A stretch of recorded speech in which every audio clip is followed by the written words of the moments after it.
the cat, the hero, and the spider's web. The Tokyo skyline glittered, a familiar sea of light and life. In a quiet suburban neighborhood, Nobita Nobi was once again wailing over a failed test paper, and Doraemon, the blue robotic cat from the 22nd century, was calmly munching on his fifth dorayaki of the afternoon. It was a perfectly normal day. That normalcy was shattered by a citywide news alert. A mysterious figure, clad in a twisted, dark version of a familiar red and blue suit, was causing chaos. He moved with impossible speed and agility, swinging between skyscrapers on thick black webs. But this wasn't the friendly neighborhood hero people knew from comics. This figure was a thief. He had just broken into the heavily fortified Tokyo Tech Institute and stolen a prototype dimensional energy core. Miles away in a roaring green and black muscle car, 16-year-old Ben Tennyson was patrolling the city, on a tip from the plumbers about strange energy readings. "Just once I'd like a vacation where I don't have to go hero," he grumbled, his hand resting on the Omnitrix strapped to his wrist. Suddenly, the plumber's badge on his dashboard flared. "Massive energy spike, Ben.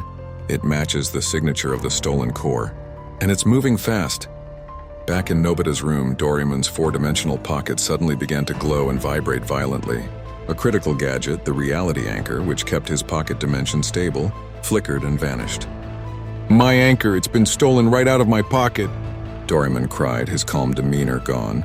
"Without it, my pocket could collapse and all my gadgets will be lost in a time vortex." A small tracking beacon on his console pointed to the exact same location as Ben's energy spike, the top of the Tokyo Skytree.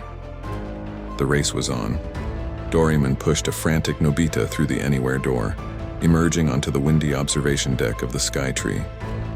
At the same moment, Ben, having transformed into the superfast Kineseleran known as XLR-8, zipped to the top, a blur of blue and black. XLR-8 skidded to a halt, his visor snapping up.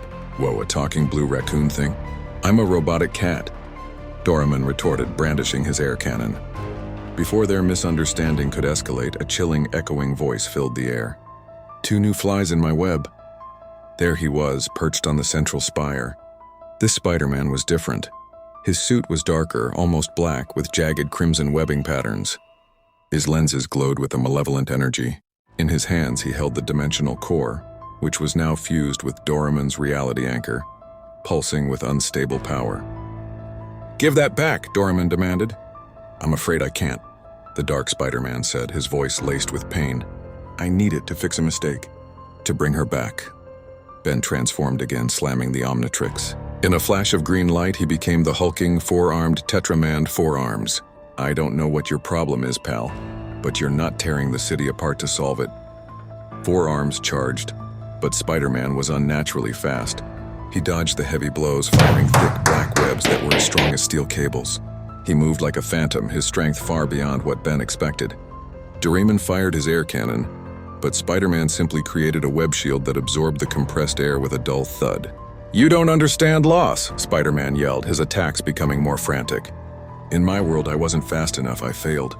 This device, powered by your trinkets, will let me pull my Mary Jane back from the moment before she was gone." "You'll rip a hole in reality," Ben shouted, now switching to Diamondhead. He fired crystal shards, which Spider-Man narrowly dodged. "You'll destroy this world to save a ghost from yours." The villain laughed, a hollow, broken sound. "A small price to pay." He activated the device. The sky above the Skytree began to tear open, a swirling vortex of purple and black energy crackling above them. The wind howled and buildings began to groan under the dimensional strain. While Diamondhead kept Spider-Man busy, Doraemon realized they couldn't win with brute force. He looked at a terrified Nobita, who was hiding behind a pillar. "Nobita, I need you," Doraemon shouted. "Use the what-if phone booth." He pulled the familiar red phone booth from his pocket. "Show him what will really happen." While Diamondhead took a powerful blow that sent him skidding across the deck, Nobita, shaking with fear, scrambled into the booth. He picked up the receiver. I want a world where Spider-Man succeeds in bringing his Mary Jane back," he stammered. "Part 2, continue."